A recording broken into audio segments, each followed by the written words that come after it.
On this episode of AvTalk, we discuss the ditching of a Transair 737-200 in Hawaii. Delta is headed to the used plane lot, and we are finally ready to launch Richard Branson into space.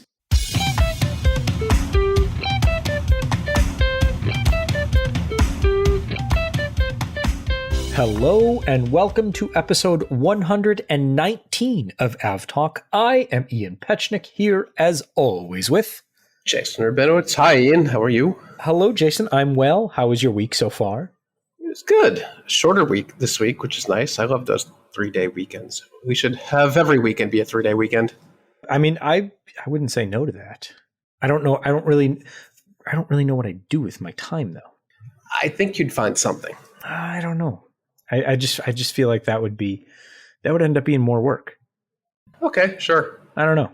I'll take 3-day weekends, and you can continue your 5-day. I will give you my 3-day weekend. Perfect. Thank you. I'm glad we could settle that. Yes. So, did you do anything fun over the 3-day weekend?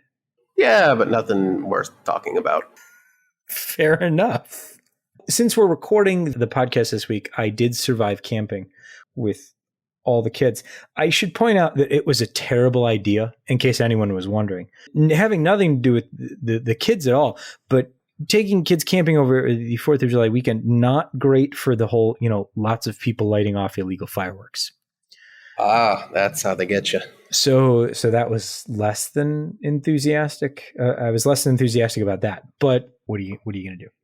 Let's talk about, I think the biggest story of last week was the ditching of the Transair 737-200 cargo aircraft near Honolulu.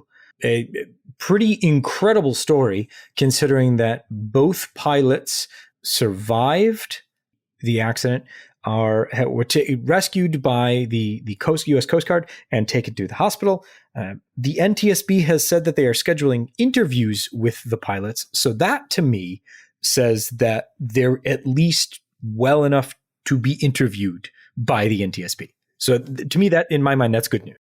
Yeah, initially, I think I read one of them was in critical condition, but I guess that was upgraded rather quickly because the NTSB does not interview crew members who are in critical condition in the hospital. Yeah, so hopefully they're going to make a full recovery. What happened, what we know so far, was that the aircraft was departing from Honolulu. Not long after departure, a few minutes, one of the engines failed on the aircraft, and then the second engine, based on the air traffic control recordings and what we know so far from the kind of brief that the investigation has given us, the pilots thought that the second engine was about to fail, so they decided to turn back. They turned back, but just didn't make it, and so ended up ditching in the bay. It's rather remarkable that all of this happened in the dark. Yeah, in the middle of the night in Honolulu. I think departure was something like 4 a.m. or still very, very dark out. And listening to the air traffic control communications, which were recorded by Live ATC, it was one of those kind of accidents where everyone is doing exactly what they're supposed to do. The two pilots kept their calm. They communicated to air traffic control, and the one controller who was on frequency, since it was the middle of the night in Honolulu, she handled 1:30 in the morning. Yeah, 1:30. That sounds more accurate. But the one controller that was in the tower operating on frequency at the time was also very calm, very professional, very helpful. Unfortunately, the flight was not able to make it back to land, but not for lack of trying. What we don't know at this stage is why one of the two engines failed, and then why subsequently the second engine was either going to fail or did fail. I don't think we're quite certain on that. All we heard on frequency was that the second engine, the last remaining engine, was running hot and they didn't think it would remain operating, but we don't actually know if that engine shut down or if it was producing idle thrust or just not enough thrust to get them back to Honolulu. Yeah. So the aircraft sank.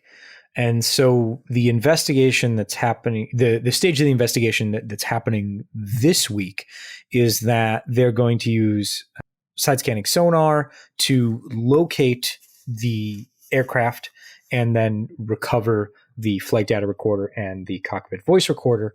And as we know from previous episodes, we'll put a link to that in the show notes, the recording division takes over from there and then processes those recorders. And hopefully there's, all the data that is necessary to help determine the cause available there. But we'll see, given what kind of data is being recorded and how many parameters are on there. Yeah, we don't quite yet know what information would have been recorded on this aircraft, keeping in mind it's a 47-year-old 737-200, so it may still be operating with non-digital recorders, I believe, is a possibility. So it may not have recorded many parameters, or unfortunately may not have been working at all, but we will see. Hopefully they're able to recover those rather quickly. Yeah, so 45 years, first delivered in July of 1975, and went through a long list of airlines from 1975 all the way up to 2014 when it began operation with Transair. So delivered to Pacific Western Airlines in 1975, then Canadian Airlines International, converted to cargo for Canair Cargo, went to Royal Aviation up in Canada. Then it flew for Transmile Air Services. Oh, of course. So I don't know if that's Transmile or Transmile, probably Transmile, but I'm going with either one. Then 2014, it started operating for Transair. So a long history of changing, like all old aircraft like this, flew for many airlines, and now rests at the bottom of Mamala Bay near Honolulu. So there are 10 NTSB investigators working on this. Oh, that's a lot of NTSB personnel. I mean, if you have to send a lot of people, Hawaii is not a terrible place to send a lot of people. No, I would be more than happy to accept that assignment compared to some of the places they end up being dispatched to. I just can't help but wonder what is it that they're doing since they don't have the aircraft. I'm sure they're very busy, but without the physical aircraft or the recorders or really much of anything, what are they doing? Well, I mean, a lot of that is finding the aircraft. Did the investigators themselves go out and search for the aircraft, or I thought they contract out to firms that have equipment to do this kind of thing? Yeah, but I guess they're there with them, right? They're there with them. So I think that's a big part of it. But then also you've got people looking over maintenance records at the. So this was a Transair aircraft operated by Rhoades Aviation. So, looking at their maintenance practices and all of those things to continue, kind of checking on things. Obviously they have the waiting to interview the pilots, interview the air traffic controller. So they're doing, lots of other things, but it's a big team. Yeah. Good. I hope they find out what the cause was. Not that there are that many 737-200s out there, but I'm sure they'll find something out that will enhance safety around the world. Yeah. So I think last episode we discussed some possible new aircraft for Delta Airlines, because United has gone the route of buying every single new narrow body aircraft it can find. Delta's going a different route, and this was last week based on supposition and some rumors, and this week we have confirmation that is exactly what Delta is going to do, and pick up ex-LATAM A350s and ex-Lion Air 737-900s. So there you go. No, that's confirmation via John Ostrower. The airline itself has not come public with that information. That back. Yes. So, but reporting as confirmed from John Ostrower, and I will take that for the purposes of this podcast. I will take that as confirmed. Yes, exactly. And again, that it makes sense as LATAM withdrew its entire A350 fleet. The Lion Air 737-900s, that's a bit more interesting, as Delta has definitely taken used aircraft in the past, but not of the 737 variety. That, ironically, in the past has been United's thing, taking used 737s or used narrow bodies in general from all over the world and putting them into service. Yeah, or in United's case, parting them out for its existing fleet. They've been taking a lot of former EasyJet A319, and I'm not sure if it's A320s as well, but it just, stripping the titles, flying them to the desert, taking them apart, and then filtering the parts into the rest of their fleet. So that's a interesting thing that Delta's doing. I know a lot of the comments that we got last week after we talked about this on the podcast was, it better not be the MAX. They better not be getting the MAX because I fly Delta because they don't have the MAX. And that's a interesting position to be in, to be able to fly an airline because they don't have a certain type of aircraft.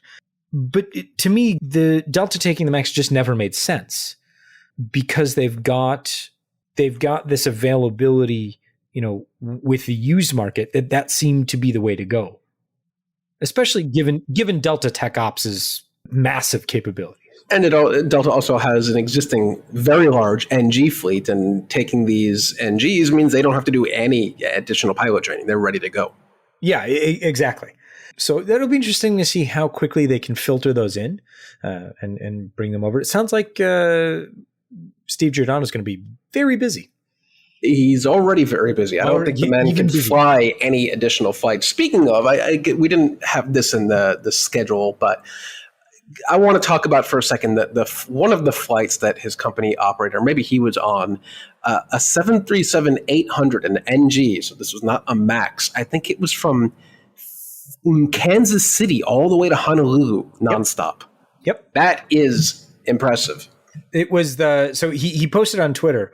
I can link that in the show notes, but it was a Virgin Australia 737 going back. It had come back to the lesser. It was being stored. It was going back from back the other way, basically. And so he said it was the max range of the aircraft. So 3,894 miles as the crow flies. That's a hell of a 737 flight. Yeah. Keeping in mind, it was empty, aside from, the crew on board. There are no passengers, no bag, nothing else on this aircraft, but fuel and the two people to fly it. Yeah, lots of fuel and a couple of pilots, I guess. But they're also going against the wind on this flight, which makes it even more interesting since they were going west. Yeah, just thinking about the logistics involved in planning one of those flights, on a regular basis, but forget that and just you've got the max range of the aircraft to contend against. Where do we go if winds are stronger than predicted? We should have Steve back on and ask him. We should. If we ever find a moment where he's on the ground. We just go take a flight with him and problem solved. Oh, okay. Let's go. There you go. So that is what Delta's plan seems to be shaping up as. I think taking the Exeltam A350s is the absolute least surprising deal I've seen in a very long time, because that just makes sense. And there had been rumblings about that when LATAM first parked their A350 fleet. So that to me makes perfect sense. In good news, Porter is finally coming back. Hopefully, maybe we'll see. Probably, but maybe. They're excited about it, and I'm excited about it because who doesn't love a good raccoon? Yeah, Mr. Porter is up there as one of my favorite animal airline mascots, up there along with Sir Turtle from Cayman Airways. But poor Porter, most of its business was transborder, flying between Canada and the U.S. and the Northeast, which of course still isn't really possible. Canadian citizens can go abroad and come back without quarantining if they're vaccinated and can prove it, but I, as an American, can still not just go to Canada. So that's a big wrench in Porter's business plan. They basically didn't have business for the last 16 months, but they finally will be coming back in a few months. I hope it sticks. They must know something we don't, that the borders will reopen by the time they start flying, because I can't imagine they will have many passengers with the border still not open. But then again, Air Canada ramped up flying here to New York, to LaGuardia even. We're seeing A220-300s and the 73 MAX, even though the border's still closed. So I don't know. So the first phase for Porter is the destinations of Halifax, Moncton, Montreal, Ottawa, Quebec City, St. John's, Thunder Bay, and Toronto. That will happen on September 8th. And then U.S. destinations, including Boston, Chicago, New York, and Washington, will follow on September 17th. At least that is the plan this time around. The plan this time around involves government assistance. So that's why they seem much more assured in their reopening. But we'll see whether or not they can fly their transborder flights, and that'll have a big long-term impact. How long those passenger numbers remain kind of unsustainable, I guess. Jason, what is Mitsubishi doing to the CRJ, and why do I care about it? Well, nobody really knows what Mitsubishi's up to these days, but Liam News and Analysis published an exclusive report a few days ago that Mitsubishi is considering restarting production of the discontinued CRJ line, in particular the CRJ 700. And you may ask, why the CRJ 700? That feels like the kind of the least relevant of the modern CRJs. And well, specifically because the CRJ 550, which is United's 50-seater, don't call it a 50-seater regional jet, is apparently quite popular with the airline, and that they might possibly, ever so possibly, I think, restart the CRJ line just to produce more CRJ 550s, which is really the 700. But I can't imagine that possibly happening, because the analysis does state that Bombardier, or I guess Mitsubishi, they dismantled the production line, that they converted it over to an Airbus A220 production facility, I believe, and the entire, I guess the product line, I guess you would say, or the supply chain doesn't exist for the CRJ anymore. So I don't know how you would possibly restart production of that aircraft and make it profitable, but the idea is kicking around up there in Canada. Mitsubishi just doesn't. What are they doing? Well, that's a part of the thing is, what are they doing is, well, they're not doing anything right now, because the space jet, or the MRJ, isn't a thing anymore. They effectively canceled that program, so they have nothing left. So why not turn the CRJ line back on? Why not? Sure, let's do it. Speaking of, well, I don't want to say regional jets, but somewhat regionally jetish. This is a weird one to me. Air Astana, the Kazakhstan-based airline, is suing Embraer over some issues that it has had with their E190 E2s. And Embraer has issued some statements in response. And I'm very confused by what's going on here, and how this wasn't resolved before it got to court. But Jason, you've been following a little bit closer. Can you explain this one to me? Yeah, I've been following it more closely, in that I've read all 3 tweets I can find about it. But basically, I'll take what I can get.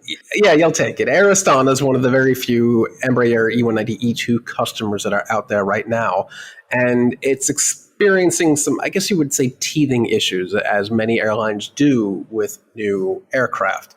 And in particular, Air Astana has experienced 23 false smoke warnings in the electronic bay, which was later identified to be dust, which is not that big a deal.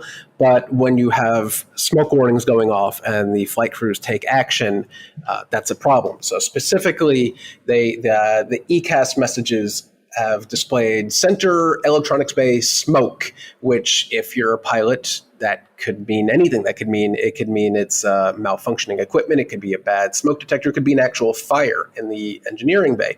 So obviously they're going to follow the QRH, which is provided by Embraer, And unfortunately for this, if there's a fire in the electronics bay, you have to shut off a lot of the electrical power for components that are down there.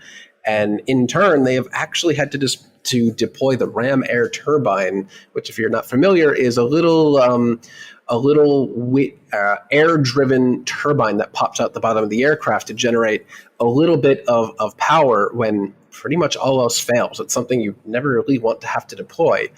It's a little weird in that Embraer is saying this never presented any sort of critical safety issue, but in turning off the power to the electronic components, they lost weather radar, the ground proximity sensor, auto throttle, fuel transfer. So they're losing some pretty critical components of that aircraft that they have shut down power to. But Embraer says it's okay, not a problem, doesn't present a safety risk.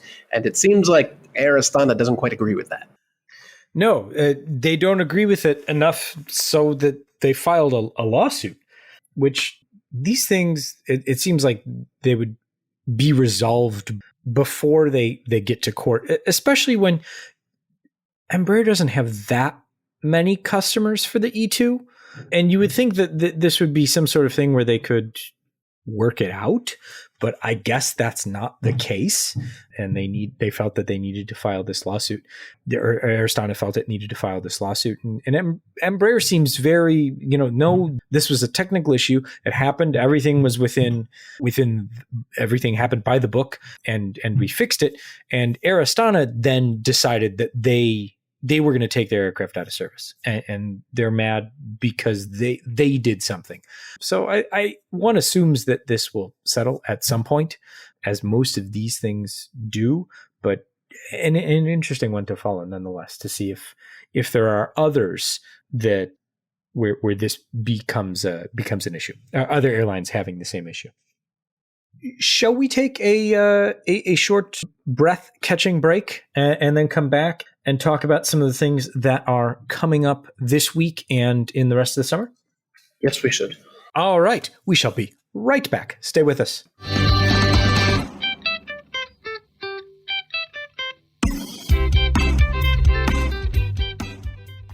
Welcome back. This Sunday, your good friend and mine, Richard Branson, will launch himself into space, becoming the first billionaire vanity project to make it into space.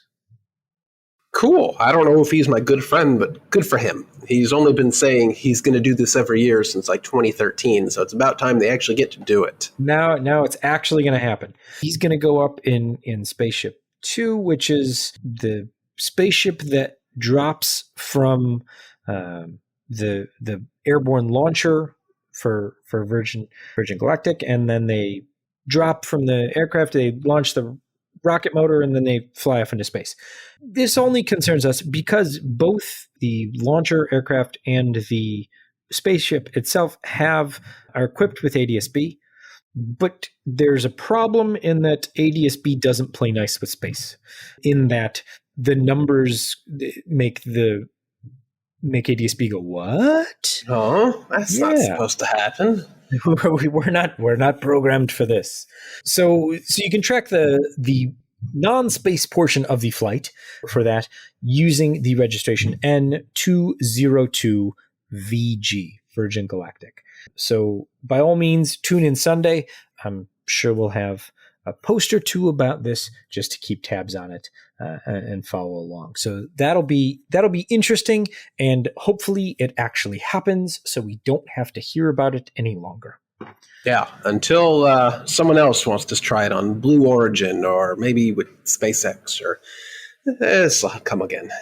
Yeah, it'll be fine. So that's what's going on there.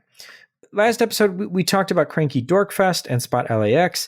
It was pointed out to me that I didn't mention when or where or what, really, for anyone who didn't know what I was talking about. So if you know, you know, I guess. For those that don't know, every year, Brett Snyder at Cranky Flyer hosts a lawn gathering across the street from the In and Out at LAX, where we stand around and eat hamburgers and talk about airplanes. There is no cost other than a hamburger if you want one, and you can just show up 11 a.m. on the 18th of September this year. There are other events that take place throughout the weekend. That is still all being planned up. I'm sure that we will talk more about that when the fine folks at NYC Aviation have all of that laid out. If you're interested in attending, or if you just want to say, yeah, hey, I'm going to be there, would love to chat, go ahead and email us at podcast@fr24.com. Jason and I are trying to figure out what we're going to do while we're there as far as a podcast episode and things go. So we're working on that, and we'll share more as we are able. So that's a little bit more information about that because I forgot about it last time. Information that was brought to my attention yesterday that I am still having trouble wrapping my head around includes the fact that the new CEO, or new as of January CEO of Lufthansa Cargo, is named von Boxberg. It's a little on the nose. It's rather. It is rather that. Dorothea von Boxberg took over as CEO of Lufthansa Cargo on March 1st of this year. She's moving over from the chief commercial officer at Lufthansa's air freight subsidiary, and I am just fascinated by the fact that her name is von Boxberg. Meant to be. Some things are just meant to be. So I just wanted to share that with everyone listening to the podcast, because sometimes these things just line up like that. Yeah, maybe next they can move over to, I think it's Aerologic, where their call sign is Box. It's indeed Box, yes, which is co-owned by Lufthansa. So perfect. It's possible. Yeah, it is possible. Yeah, the Aerologic's the joint venture between Lufthansa and DHL. So there you go. It could happen. So let's close the show and just talk about a few things that we've got going on internally here that I would love to make people more aware of.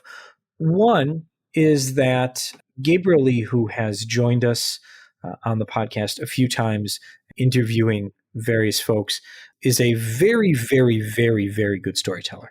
And he has put his talents to use over on our YouTube channel with some flight videos and some very interesting things that he's gotten up to, like going to visit the world's largest wooden bear, for instance. But as it turns out, to get there, he got himself a private King Air flight to the middle of nowhere, Sweden. So these things I thoroughly enjoy, and so I hope you will as well. We like doing these things because we hope that as AvGeeks, if we're having fun doing them, you will hopefully have fun, being able to share in that with us. So head over to our YouTube channel. We'll put a link in the show notes and check out those flight videos. Also on the YouTube channel, I know I mentioned this once or twice before, but just to re-up, we've got each week's podcast episode available with subtitles and a transcript there. So if that is something that is more your speed, if you want to follow along with subtitles or closed captioning, feel free to do that over on the YouTube channel. And then the last thing is a new, if you've been on the website recently, you'll notice a new button in the settings tab that is called widgets. And we've added a menu specifically for the things that can show up on the left side of the screen. And so we added most track flights, stats, tweets, and blog posts a long time ago. They've been there, nearly forever. But this is going to be the new home for these types of things. And the first new one is something we've called last clicked flights. So you can see the flights that you've clicked on most recently, up to the 5 most flights that you've clicked on most recently, and then quickly go back to them. Say, you want to see where that particular flight is now, if it was routing around a thunderstorm or through a hurricane or something like that, given the fact that there are a lot of thunderstorms right now, and there happens to be, well, now a tropical storm over Florida. So that's kind of the start of some really great things. We're going to be adding more widgets to this menu. So stay tuned for some really cool stuff that we're working on that I think everyone is really going to like. And that is all I will say about that for now, other than go check it out. And please let us know what you think about the new menu and how do you interact with that. And you can rearrange things, and hopefully we can bring all of the new stuff we're working on out sooner rather than later. So I am excited about that, and I will be thrilled to tell everyone more about that as soon as I am able. So I'll leave it with a teasing cliffhanger, Jason. I'm excited. And if Jason's excited, you know it's going to be good. That's true. That's true. It's a very high bar. I expect nothing less. This has been episode 119 of AvTalk. I am Ian Petchnick, here as always with Jason Rabinowitz. Thanks for listening.